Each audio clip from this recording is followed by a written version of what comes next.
সবজির সাথে মাছের এই ঝোলটা এত সুন্দর হয়েছে যে একবার খেলে বারবার খেতে ইচ্ছে করবে। রুই মাছের সাথে সবজি মিলেমিশে এক সুন্দর ও মজাদার রান্না হয়েছে। আসসালামু আলাইকুম everyone, welcome back to my Roshni kitchen and blog. একদম সহজভাবে রান্নাটি করে দেখাবো ঘরের সাধারণ মশলা দিয়ে। গরম ভাতের সাথে এই তরকারি একবার খেলে সত্যিই মনে হবে ঘরের রান্নার স্বাদই আলাদা। তো চলুন সম্পূর্ণ রেসিপিটি দেখে নেওয়া যাক। তো আমি রান্নার জন্য এখানে 6 পিস রুই মাছ নিয়েছি। মাছটাকে সুন্দর করে কেটে ধুয়ে পরিষ্কার করে নিয়েছি।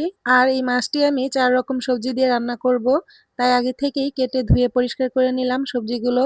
সবজির মধ্যে আছে আলু, সিম, বেগুন আর ফুলকপি। দেখতেই পাচ্ছেন খুব সুন্দর করে কেটে নিয়েছি। এখন আমি মাছটা ভেজে নিব। এর জন্য দিয়ে দিলাম হাফ চা চামচ লবণ, হাফ চা চামচ হলুদের গুঁড়ো আর লাল মরিচের গুঁড়ো। এখন মশলাটা হাত দিয়ে খুব সুন্দর করে মাছের গায়ে মাখিয়ে নিব। মশলাটা মাখানো হয়ে গেল, এখন ভেজে নিব। এর জন্য চুলায় একটি প্যান বসিয়ে দিয়ে দিলাম রান্নার রেগুলার তেল। তেলটা সম্পূর্ণ গরম হয়ে যাওয়ার পর মাছটাকে আমি এক এক করে দিয়ে দিচ্ছি। চুলার আঁচটা মিডিয়াম আঁচে রেখে মাছটাকে এপাশ ওপাশ ভালোভাবে ভেজে নিব। এক পাশ ভাজা হয়ে গেছে, উল্টিয়ে নিচ্ছি। অন্য পাশও একইভাবে ভেজে নিব। এ পর্যায়ে মাছটা ভাজা হয়ে গেল, এখন আমি একটি বাটিতে তুলে নিচ্ছি। এই তো দেখুন সবগুলো মাছই একইভাবে ভেজে নিলাম। মাছ ভাজার প্যানেই আমি দিয়ে দিচ্ছি আলু, সিম, ফুলকপি। এই তেলেই সামান্য পরিমাণ লবণ দিয়ে নেড়েচেড়ে ভেজে নিব সবজিটাকে।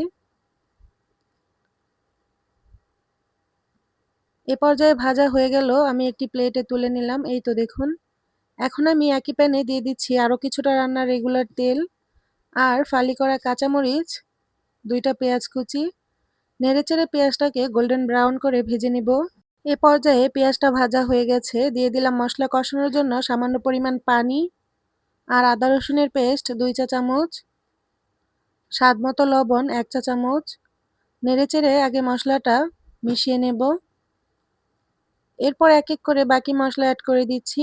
হলুদের গুঁড়ো হাফ চা চামচ, লাল মরিচের গুঁড়ো 1.5 চা চামচ। ঝাল আর লবণের পরিমাণটা পছন্দ মতো দিয়ে নেবেন।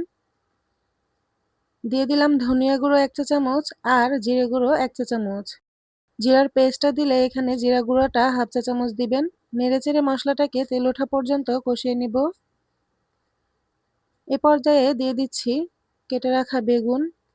মশলার সাথে আগে একটু নেড়েচেড়ে মিশিয়ে নেব। এরপর ভেজে রাখা সবজিগুলো দিয়ে দিচ্ছি। এখন আমি সবগুলো সবজি একসাথে নেড়েচেড়ে মিশিয়ে নেব মশলার সাথে। এরপর ঢাকনা দিয়ে ঢেকে সুন্দর করে কষিয়ে নেব। ভিডিওটা বড় হয়ে যাবে তাই আর দেখালাম না। আমি অফ ক্যামেরায় সবজিটাকে আরও 2 বার নেড়েচেড়ে কষিয়ে নিলাম সুন্দর করে। এখন আমি ঝোলের জন্য পরিমাণ মতো পানি দিয়ে দিব। এরপর একটু নেড়েচেড়ে মিশিয়ে ঢাকনা দিয়ে ঢেকে চুলার আঁচটা বাড়িয়ে বলক উঠিয়ে নিব। বলক চলে আসছে, এ পর্যায়ে ভেজে রাখা মাছগুলো দিয়ে দিচ্ছি। এখন আর একটু নেড়েচেড়ে ভালোভাবে মাছটাকে ঝোলের সাথে মিশিয়ে এইভাবে রেখে ঝোলটাকে টানিয়ে রান্নাটি করে নেব। এখন দেখুন ঝোলটা একটু টানিয়ে এসেছে, দিয়ে দিচ্ছি কুচানো ধনিয়া পাতা। আর একটু নেড়েচেড়ে ভালোভাবে মিশিয়ে ঝোলটাকে টানিয়ে রান্নাটি করে নেব। আপনারা যেমনটা খাবেন ঠিক তেমনটা রেখেই কমিয়ে বাড়িয়ে তারপর নামিয়ে নিবেন। এখন দেখুন রান্নাটা হয়ে গেল, একটি বাটিতে বেড়ে নিলাম। মাশাআল্লাহ কতটা সুন্দর হয়েছে, আশা করি দেখেই বুঝতে পারছেন। এইভাবে একবার মাছের তরকারিটি রান্না করে দেখতে পারেন, ইনশাআল্লাহ অনেক ভালো লাগবে, পেট ভরে ভাত খেতে পারবেন। আশা করি আমার আজকের রেসিপিটিও আপনাদের অনেক ভালো লেগেছে। রেসিপিটি ভালো লেগে থাকলে প্লিজ লাইক, কমেন্ট, শেয়ার করে চ্যানেলটি সাবস্ক্রাইব করে পাশেই থাকবেন। আজকের মতো এখানে বিদায় নিচ্ছি। আল্লাহর রহমতে সবাই সুস্থ ও ভালো থাকুন। আল্লাহ হাফেজ।